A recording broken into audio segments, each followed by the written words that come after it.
The singer Michael Jackson is reported to have died from a heart attack. Drive to UCLA's medical center, but it appeared it was already He arrived in hospital in a deep coma and has died. Apparently suffered a heart attack. 2h26 da tarde, em 25 de junho de 2009. Michael Jackson, o polêmico astro, músico e ícone pop, é declarado morto em Los Angeles. Brother Jermaine says no one gave up. Jackson tem apenas 50 anos. The sidewalk outside the hospital quickly became a strange mix of grieving for a loss and celebrating a unique brand of music. A morte repentina e misteriosa dá início a uma investigação policial que questiona cada detalhe dos eventos. Robbery homicide was assigned to this because of the high-profile nature of it. Jackson's body was choppered to USC. Mas é de seu corpo sem vida que vem respostas mais reveladoras. Was unceremoniously loaded into a van and driven to the LA County Coroner's Office. Ele é examinado por uma equipe de especialistas médicos. It is believed he suffered cardiac arrest in his home. However, the cause of his death is unknown until results of the autopsy are known. Autópsia de famosos. Michael Jackson. O renomado patologista forense, Dr. Richard Sheffer, realiza autópsias de famosos há mais de 25 anos. Ele foi convidado a testemunhar sobre a morte da princesa Diana, de Jill Dando e das vítimas dos ataques de 11 de setembro. O mais fascinante de uma autópsia é que ela não diz apenas como a pessoa morreu. Ela pode dizer ainda mais sobre como ela viveu. Não há julgamentos. É uma coleta científica de fatos. E o fato do indivíduo ser uma celebridade não faz diferença nenhuma. Não existem celebridades na mesa de um necrotério. Agora, Richard Sheffer fará um exame forense da autópsia de Michael para deduzir o que aconteceu nas últimas horas de sua vida. Este é o relatório do legista sobre a morte de Michael Jackson. Estes fatos médicos puros e simples dizem quem ele era e o que estava fazendo, mas mais do que isso, nos dão uma cronologia dos eventos que levaram à sua morte. 24 de junho de 2009. Jackson aluga uma mansão em Beverly Hills. Em apenas 19 dias, ele embarcará em uma maratona de 50 shows na O2 Arena, em Londres. 40 anos antes, Michael Jackson explodia na cena musical. Como vocalista principal do Jackson 5, ele se tornou internacionalmente famoso. Michael Jackson era o rei do pop. Ele era o rei do entretenimento. Ele fez coisas que ninguém mais podia fazer. Ele era intocável. Jackson foi o artista mais bem-sucedido da história. Estima-se que a venda de músicas e ingressos tenham lhe rendido 750 milhões de dólares. Mas, em junho de 2009, sua fortuna pessoal praticamente desapareceu. Problemas jurídicos e gastos irresponsáveis o deixaram à beira da falência.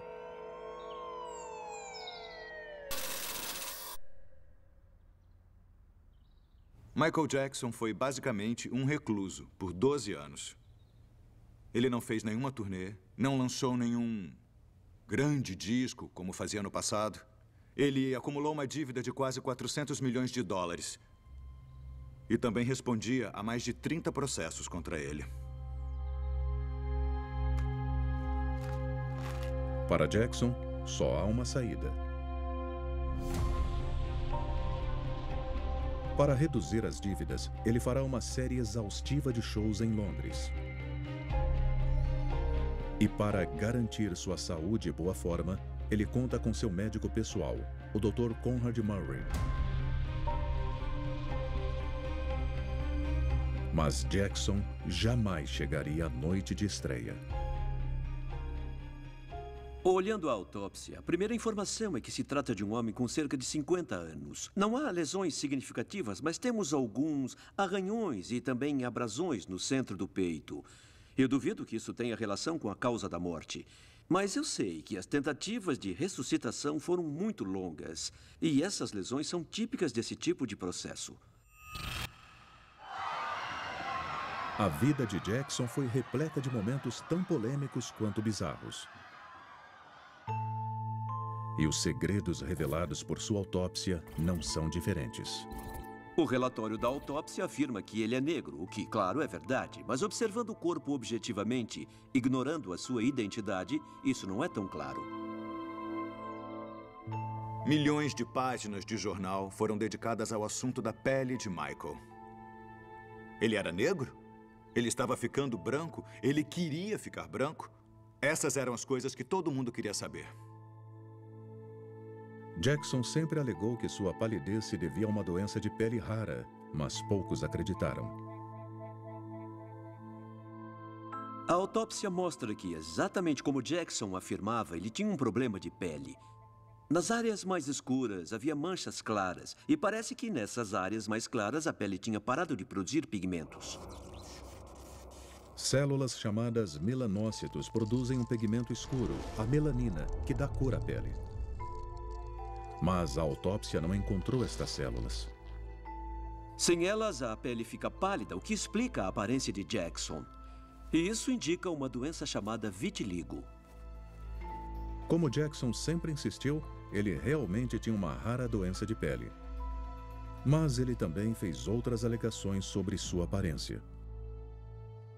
Em fevereiro de 1993, Michael compareceu ao programa da Oprah Winfrey e disse a 62 milhões de americanos que ele não clareava a pele, que ele não usava produtos para fazer isso. Mas a evidência encontrada na cena do crime mostra que não era verdade. Jackson gastava grandes quantias com remédio para clarear a pele, o Benoquin. A verdade era que Michael esteve tratando o seu vitiligo com um médico chamado Arnold Klein há cerca de 25 anos.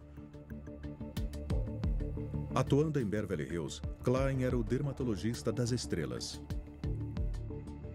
Entre seus clientes estavam Elizabeth Taylor, Carrie Fisher e Sharon Stone. Klein recomendou a pomada Jackson quando se conheceram. Ela impede que o pigmento escuro seja produzido nas áreas não afetadas pelo vitiligo. Jackson passou metade da vida clareando a pele.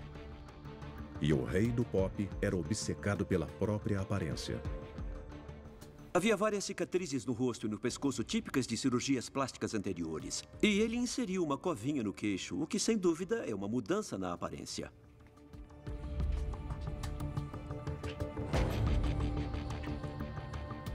O nariz mostra sinais de modificação intensa. Ele é afundado de um lado e a ponte foi totalmente removida. Este é um dos sinais de cirurgia plástica extrema.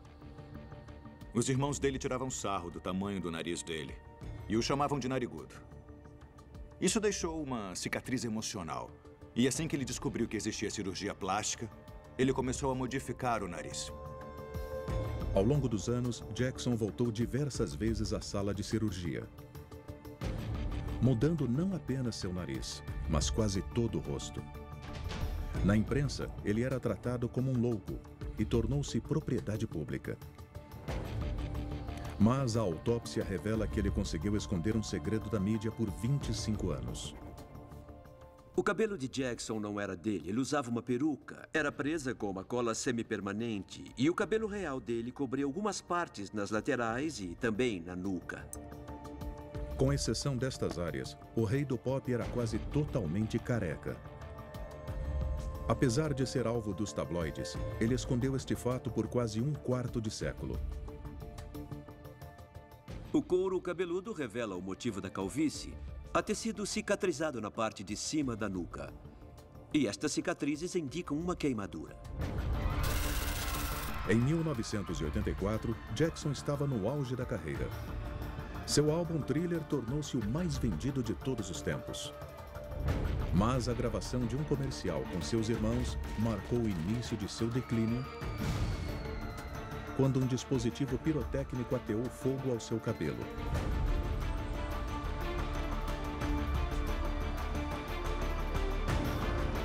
Ele sofreu queimaduras de 2º e 3º grau no couro cabeludo, que o obrigaram a usar perucas pelo resto da vida. Michael nunca se recuperou disso. O incidente do comercial mudou a carreira do Michael para sempre. Ele passou a se preocupar demais com a aparência. Ele ficou extremamente paranoico em relação às pessoas que o cercavam. Ele se sentia deformado, ferido, traído.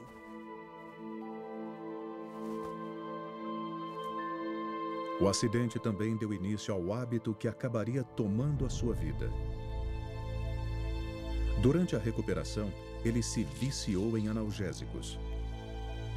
Eles foram a porta de entrada para uma série de vícios em drogas.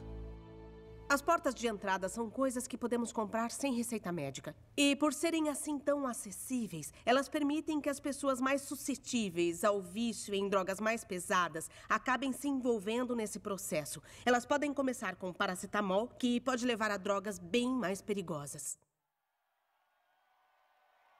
Ao longo dos anos, Jackson também se tornou dependente de sedativos, álcool, ansiolíticos e até morfina.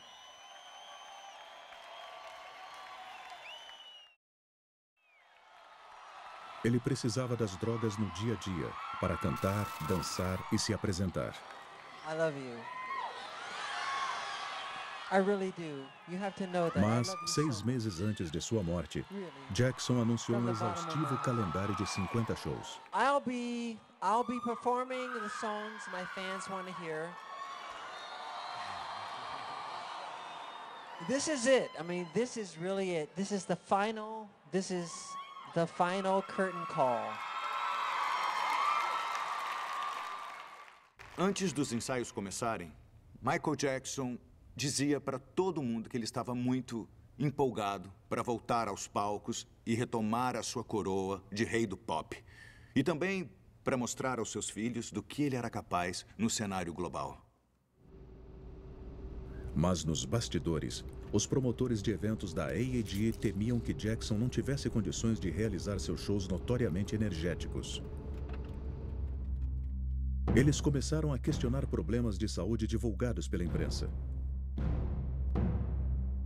Seu médico pessoal, Conrad Murray, garantiu que, com exceção de episódios de insônia, Jackson estava em boas condições físicas. Mas nem todos se convenceram. Terry Harvey é um promotor musical muito próximo à família Jackson. Uma pessoa precisa estar em forma para se apresentar por 2 horas, sem dúvida.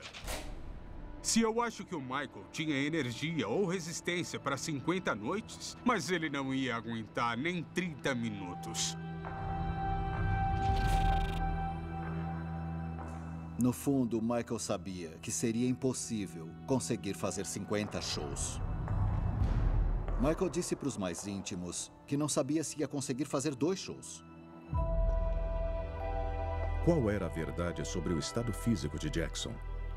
Ele tinha condições de fazer a turnê? O relatório diz que ele pesava 61 quilos e media 1,75 m, o que dá um IMC de 19,9, o que é normal. Então, embora ele parecesse um pouco magro, ele estava dentro da faixa aceitável. É de se esperar alguma arteriosclerose aos 50 anos. Mas Michael Jackson não tinha nenhuma evidência disso. O coração dele estava em boas condições. Para um homem dessa idade, ele estava em forma. Mas Jackson apresentava clara dificuldade nos ensaios.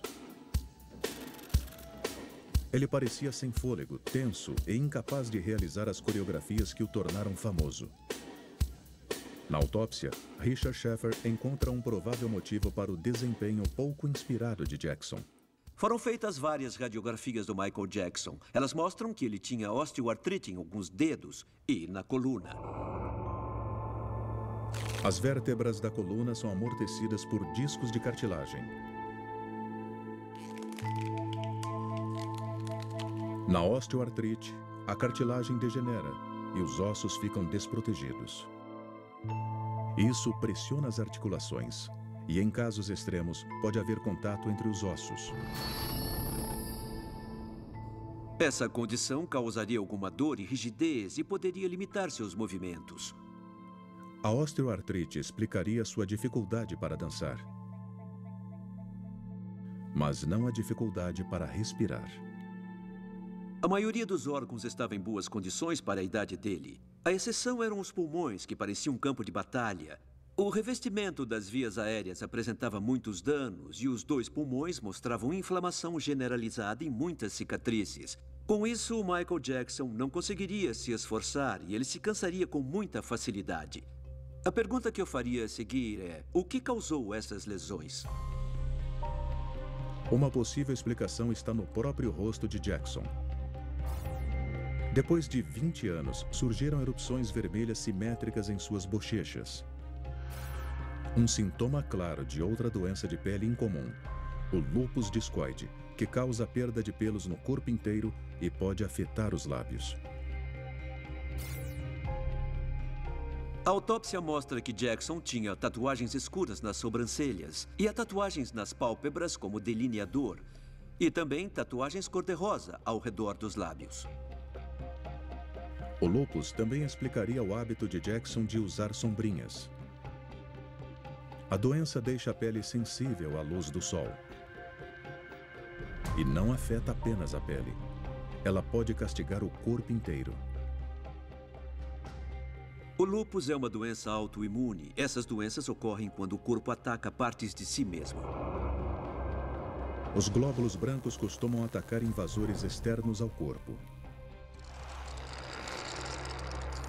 Mas no lúpus, estas células se voltam contra o próprio corpo, incluindo os pulmões, causando danos severos. É uma doença crônica, com fases de remissão e retorno. E o retorno pode ser causado por várias coisas: estresse, esforço e falta de sono. Mas há uma explicação alternativa para as lesões pulmonares de Jackson. Durante 25 anos, cada vez mais instável e dependente de drogas, Michael Jackson visitou a clínica do dermatologista Dr. Arnold Klein.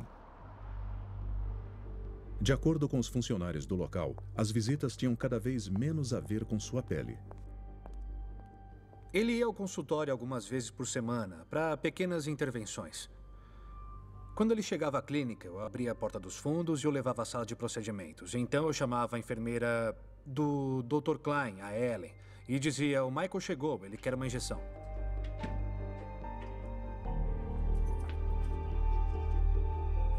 A cada visita, ele recebia pelo menos uma injeção.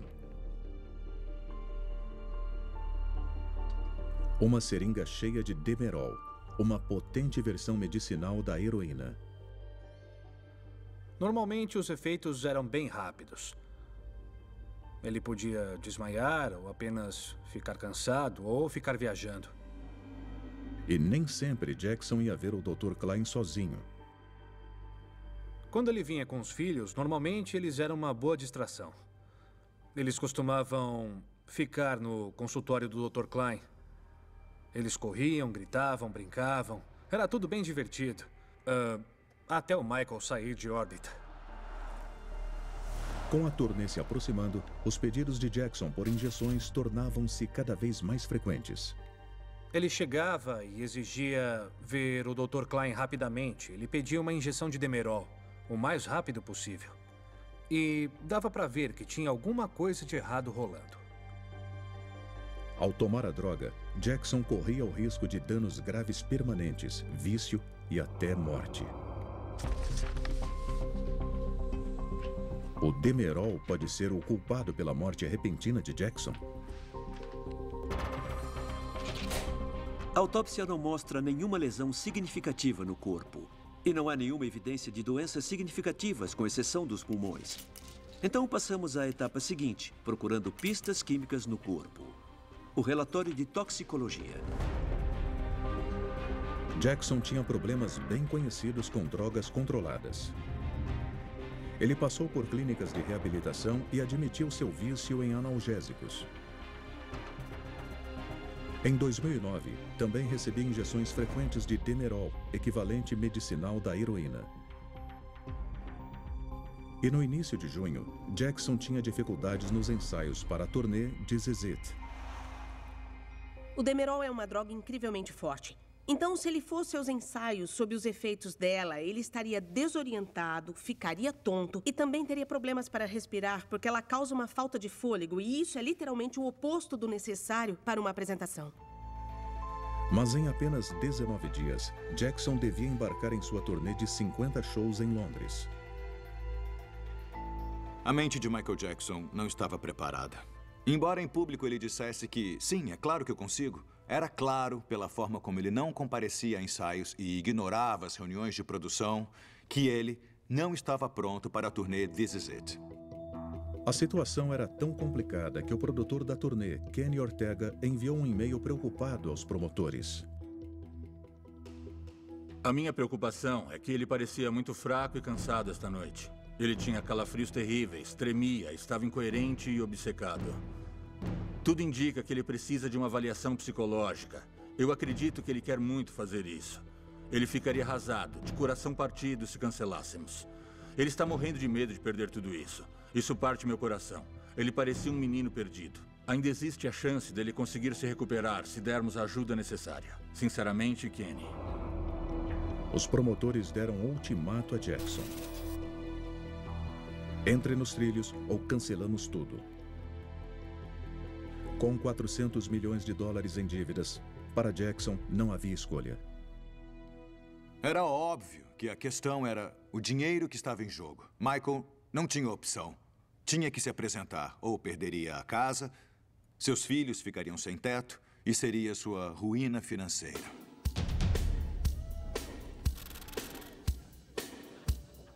Cinco dias antes, no Staples Center, Jackson tinha dificuldades nos ensaios. Ele parecia lento e sem controle sobre o seu corpo. Mas o efeito da ameaça dos produtores foi incrível.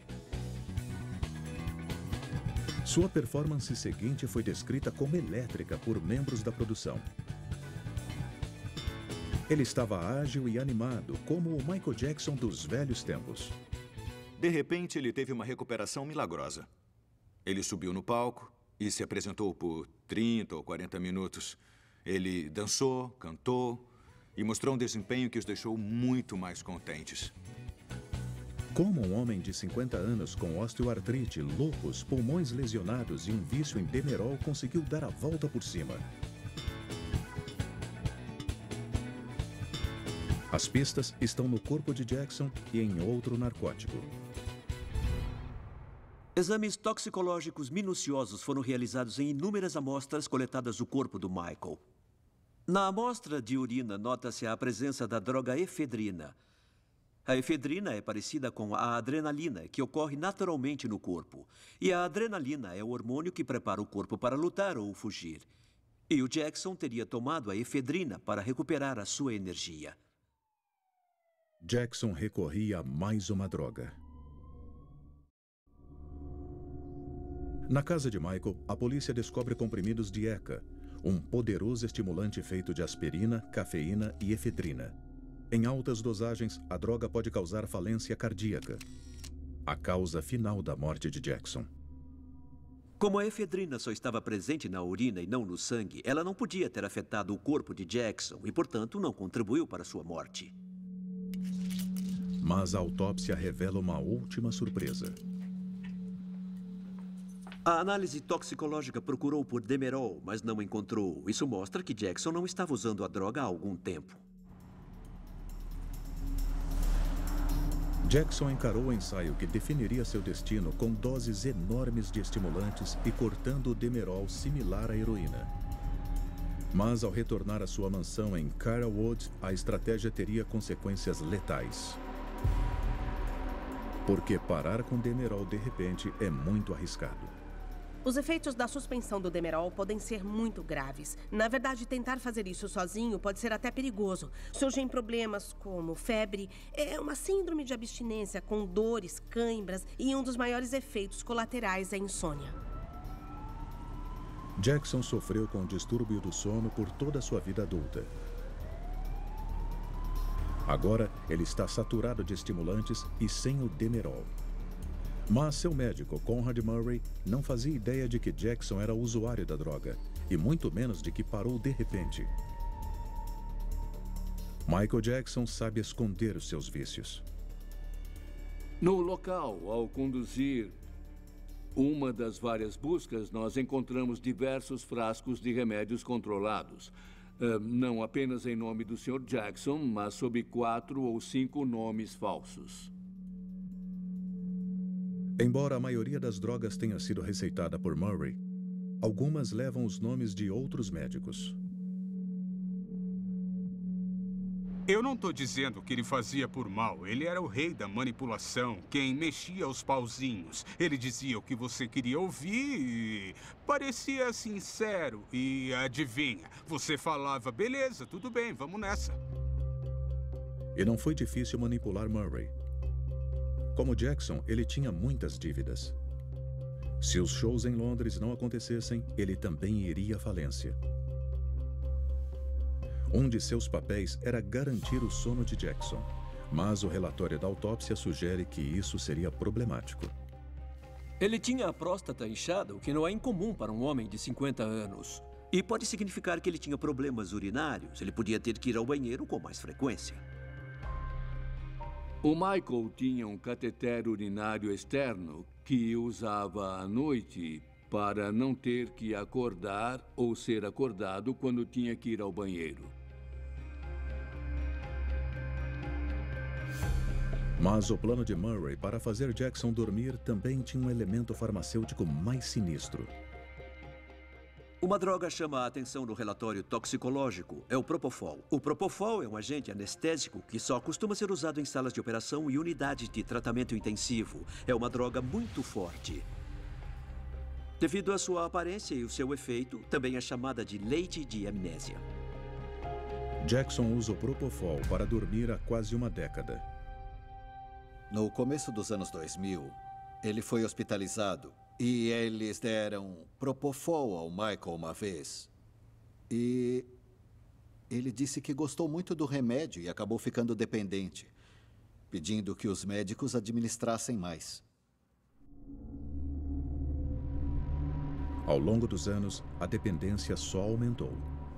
Ele me ligou domingo à noite e disse: preciso de um anestesiologista. E eu perguntei: para que você quer um nesse horário, Michael? E ele disse: bom, eu tenho um compromisso de manhã e eu tenho que estar descansado. Eu falei: isso é loucura. Eu não estou entendendo. Eu nunca tinha visto nada parecido em toda a minha vida. Nada. Eu fiquei pasmo. Em junho de 2009, Conrad Murray alimenta o vício de Jackson no próprio lar do astro. Para Jackson, era a droga ideal. O Propofol é uma droga muito útil porque a pessoa dorme rápido e acorda descansada, sem ressaca. Mas a linha entre o risco e a utilidade pode ser bem estreita. E o excesso dessa droga pode ser fatal. Murray dá Propofol a Jackson por 60 noites seguidas. Mas, ciente do ultimato dos promotores, ele decide suspender o uso da droga. Nas 2 últimas noites, ele faz Jackson dormir usando drogas chamadas benzodiazepínicos. E ele os administra de forma incomum. O relatório da autópsia mostra um local de injeção intravenosa abaixo do joelho. É um local muito raro para qualquer tratamento médico ou ressuscitação, mas é comum no abuso de drogas injetáveis. Ao contrário dos braços, uma injeção nos joelhos fica escondida, mantendo o vício em segredo. Quando alguém está na mídia, precisa ter em mente que está sendo analisado o tempo inteiro. A pessoa é observada e a imagem dela é muito importante. Então, não é incomum injetar drogas em áreas como o pênis, a virilha, embaixo das unhas dos pés, enfim, qualquer lugar que impeça as pessoas ao redor de enxergarem que ela tem um problema. A verdade é que isso é muito triste, porque mostra que o usuário está ciente de todos esses problemas e não quer que as outras pessoas fiquem sabendo deles. Significa que o usuário compreende que tem um vício, mas não quer dividi-lo com ninguém. À 1h30 da manhã de 25 de junho de 2009, Conrad Murray dá a Jackson um comprimido com a intenção de ajudá-la a dormir. Há Valium no organismo dele. O Valium é um benzodiazepínico usado no tratamento da ansiedade, mas que tende a causar sedação. É uma droga viciante e o uso contínuo pode levar à dependência física. Mas 30 minutos depois, Jackson ainda está acordado. Murray recorre a um sedativo benzodiazepínico de ação mais rápida, o lorazepam. Após 1 hora, Jackson continua sem dormir. Então, Murray tenta um terceiro benzodiazepínico, o midazolam.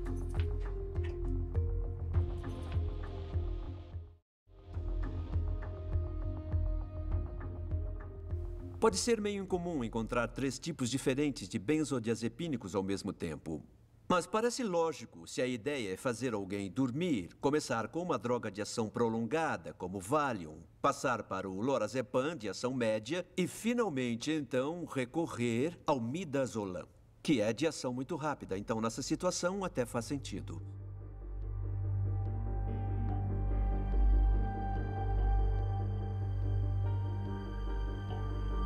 Ao longo das primeiras horas, Murray dá a Jackson mais e mais benzodiazepínicos. Mas eles não fazem efeito.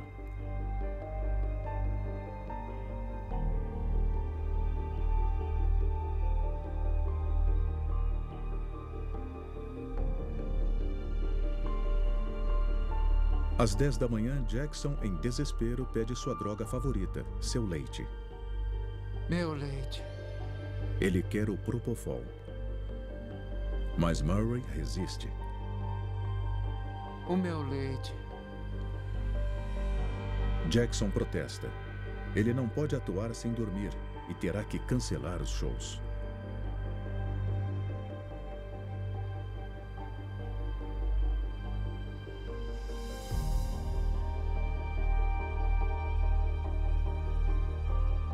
Às 10h50 da manhã, Conrad Murray finalmente cede e prepara uma dose de Propofol. Como a droga arde ao entrar no corpo, Murray adiciona um anestésico local, a lidocaína, para amortecer a dor. Jackson finalmente perde a consciência.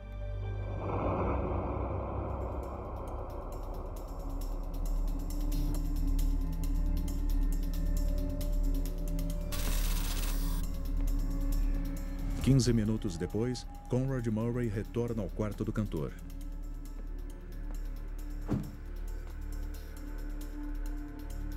Michael!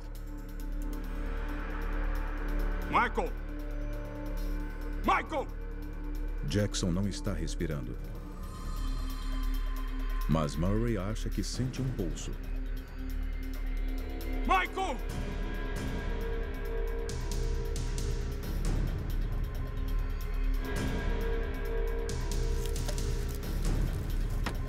Ele procura o flumazenil, uma droga que reverte os efeitos dos benzodiazepínicos.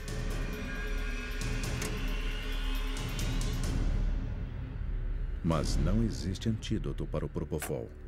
Michael! Michael!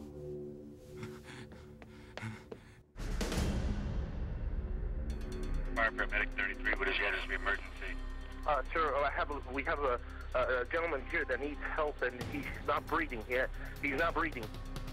Trying to pump him, but he's not. Okay. Okay, how old is he? He's 50 years old, sir. 50. Okay. He's not breathing, sir. Okay, and he's not conscious either. He's not conscious, sir. Okay. Is he on the floor? Where's he at right now? He's on the bed, sir. He's on the bed. Okay, let's get him on the floor. Okay. Okay, let's get him down to the floor. I'm gonna help you with CPR right now, okay? We need him. We need a. Yes, we're already on our way there. We're on our way. I'm gonna do as much as I can to help you over the phone. We're already on our way. Did anybody see him? Yes, we have a personal doctor here with him, sir. Oh, you have a doctor there? Yes, but he's not responding to CPR or anything. Okay. Did anybody witness what happened? No, just the doctor, sir. The doctor's the only one here. He's pumping his chest, but he's not responding to anything, sir. Please. Okay, okay. We're on our way.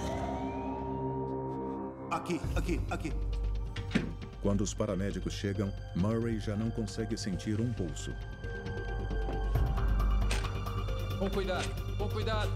Verifica as vias aéreas. Vira ele. Você não checou o pulso.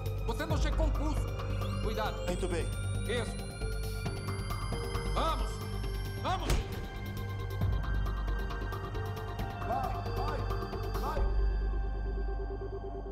O corpo de Jackson é levado ao hospital.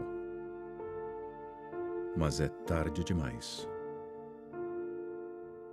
Às 14h26 de 25 de junho de 2009, Michael Jackson foi declarado morto no Centro Médico da Universidade da Califórnia, em Los Angeles. O relatório da autópsia conclui que a causa da morte foi intoxicação aguda por propofol, com os benzodiazepínicos como fatores contribuintes. Uma vez na corrente sanguínea, ambas as drogas se espalham pelo corpo. Quando chegam aos pulmões, elas têm um efeito poderoso. Elas reduzem o ritmo de contração e expansão dos pulmões, prejudicando sua capacidade de oxigenar o corpo. Não podemos esquecer que o Jackson tinha pulmões muito ruins e a combinação de tudo isso fez com que o oxigênio em sua corrente sanguínea atingisse um nível tão baixo que seu coração e cérebro pararam de funcionar e ele faleceu. 2 meses após sua morte, o resultado da autópsia é anunciado. The LA County coroner has ruled Michael Jackson's death a homicide. O principal suspeito é o Dr. Conrad Murray. Ele é julgado por homicídio culposo. No julgamento, a principal evidência é o propofol. O Conrad Murray afirma que deu ao Michael 25 miligramas de propofol às 10h40 da manhã. Mas o relatório toxicológico mostra que havia muito mais do que isso na corrente sanguínea de Jackson quando ele morreu. A questão é, como vamos explicar a discrepância? No tribunal, Murray alega não ser responsável pela anomalia. Ele culpa outra pessoa no quarto. O próprio Jackson.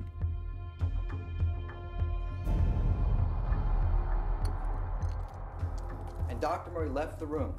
Michael Jackson self-administered a dose, an additional dose of propofol. And it killed him. And it killed him like that, and there was no way to save him. Mas a promotoria tem uma versão diferente dos eventos. Uma versão que atribui a culpa a Murray.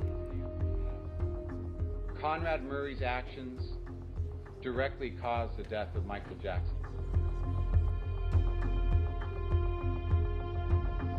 Eles alegam que Murray bolou um sistema para manter Jackson sob o efeito contínuo de propofol enquanto dormia. Murray cortou a tampa de um frasco da droga. Uma vez na bolsa de soro, o propofol entraria sem parar na corrente sanguínea de Jackson.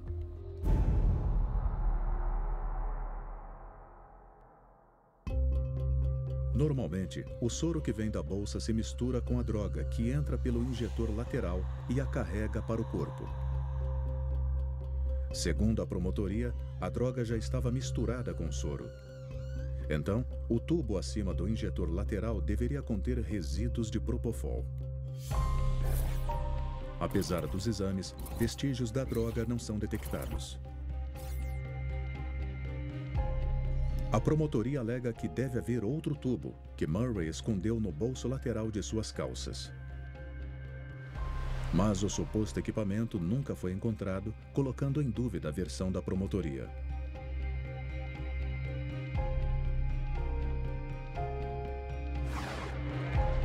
Mas isso não abala o júri.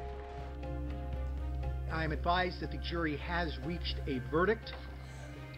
We, the jury in the above entitled action, find the defendant, Conrad Robert Murray, guilty of the crime of involuntary manslaughter.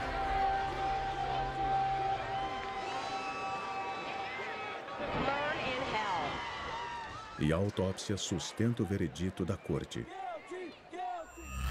Conrad Murray falhou em seu dever como médico. O propofol é um anestésico muito poderoso. Existe uma linha fina entre seus efeitos desejados e a morte. Em um hospital, o anestesiologista ligaria o paciente a diversas máquinas para monitorar o pulso, a pressão sanguínea e os níveis de dióxido de carbono e de oxigênio. Mas os investigadores não encontram evidências de monitores médicos na mansão. Murray é condenado a 4 anos de prisão por ter matado o rei do pop.